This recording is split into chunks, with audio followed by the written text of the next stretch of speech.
With the massive success of Deadpool and Wolverine, and the recent announcement that Robert Downey Jr. will be playing Doctor Doom, questions have been circulating around the media about whether or not the MCU is back.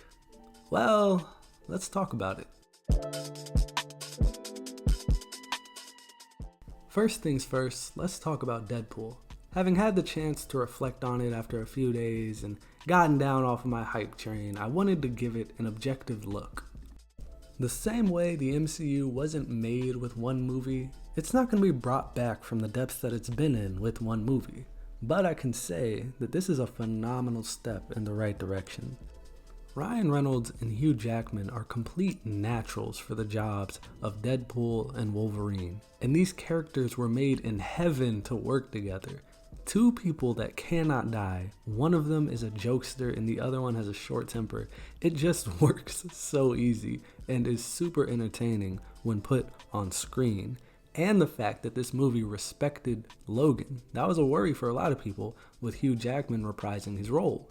That movie was a perfect send-off and they thought that it would be the end.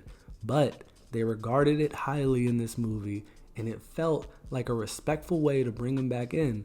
And that movie didn't lose its weight, that movie being Logan.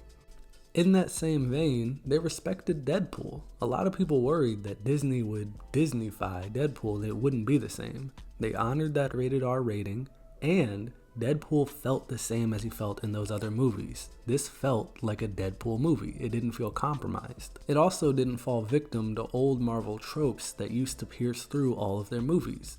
The comedy didn't come at the expense of the emotional heavy moments in this movie. This has always been a strong suit for Deadpool.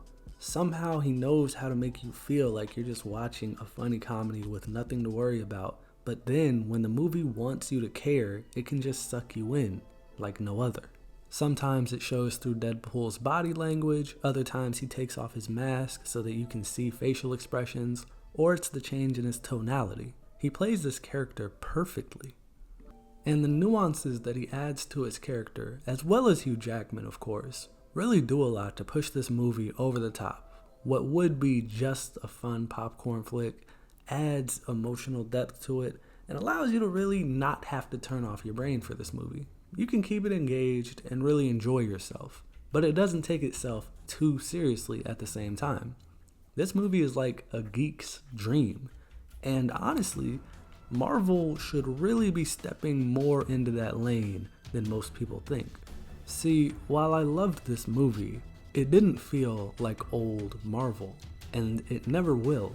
And that's not a problem. Marvel's growth at the time was very much a product of its environment. We hadn't seen successful Marvel movies like that, with the exception of maybe Blade.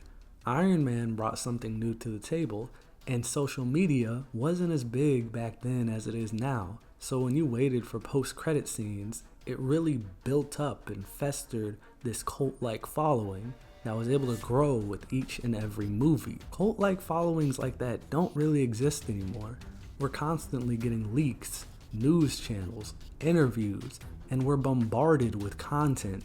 We know Marvel's schedule for the next couple of years without having even watched movies that they've put out or seen characters that the movies are going to be about.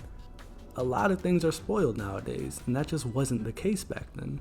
Even past spoiling, we weren't just looking forward to the next movie. We were looking forward to seeing something that we hadn't seen before. We hadn't had that on-screen Iron Man. We hadn't had that live-action on-screen Captain America. And we definitely hadn't seen them actually team up. Now, with all the multiverse stuff and the 10 years of successful Marvel content that came prior to this phase, we've seen a lot, especially when you factor in DC and all of the recasts and reboots that we've seen over the years. That time period, those emotions, is impossible to replicate. So, we shouldn't be chasing the past. We should be looking towards the future and learning either how to grow or how to explore places that we haven't seen explored yet. This movie did a great job of exploring what we haven't seen though, and what we haven't seen in a long time. Wolverine finally had his costume. We saw Blade, we saw Gambit, who we haven't seen in forever, and we haven't seen him done right. Until now, arguably. along with a good villain and tasteful cameos that didn't carry the story. Cameos are great when used in the right way. This movie still would have been just as enjoyable without the cameos. The cameos just added to it. And that's how cameos are supposed to be done. You shouldn't be wanting to see a movie only for the cameos. You should be invested in the main characters and the story. This movie did that properly. To round off my opinions on it, I'll say out of 10, for me it was an 8.5. That extra 0.5 is given because I think this movie is going to have a lot of rewatchability, and I appreciate movies that you can watch over and over again. If you're a Jeremy Jahns fan, this movie should have been bought on Blu-ray. Now, to talk about RDJ, Robert Downey Jr. as Dr. Doom. Honestly, it's a weird feeling. It's a weird feeling because while I love Robert Downey Jr., I know that this move is out of desperation. And we all know that this move is out of desperation. Marvel doesn't exactly know what to do, and so they're trying to run home to what worked before, which is RDJ. Does RDJ fit Dr. Doom? I don't really know. RDJ, he has range, he's a great actor, he's captivating, and he creates buzz. So he does do the things that Marvel is looking for right now. They solved an issue, they're in headlines, they're being talked about again. But how good of a job will he do, and how will he work? We'll have to see that. I can't imagine that they'll just make him a completely new character, as in characters will see him and not think of Iron Man. Like I can't imagine they'll do that, especially if he interacts with Spider-Man, for example. They have to know that would just be too much being asked of the viewer to not think of Iron Man when seeing Dr. Doom be played by RDJ. Are there actors that probably would have been chosen over RDJ if they were just trying to perfectly cast Doom? Yes, but they just don't have the box office appeal that RDJ does. So you can't really blame them for that, but I felt like it was worth noting.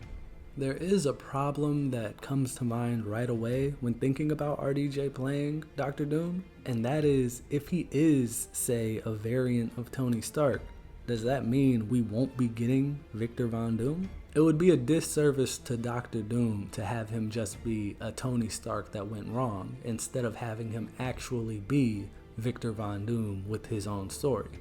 Doom is one of the biggest comic book characters of all time, and he shouldn't be treated like a second fiddle. So hopefully they don't mess with him too much. At the same time, if they do just make him Victor Von Doom, played by RDJ, and we're just supposed to act like he didn't play Iron Man for the better part of a decade, that can easily go wrong too. So it adds interest. Either way, if it's good, if it's bad, interest has been drawn, and people will talk about it. That's the goal Marvel had, and they succeeded. So I guess we'll see. Later.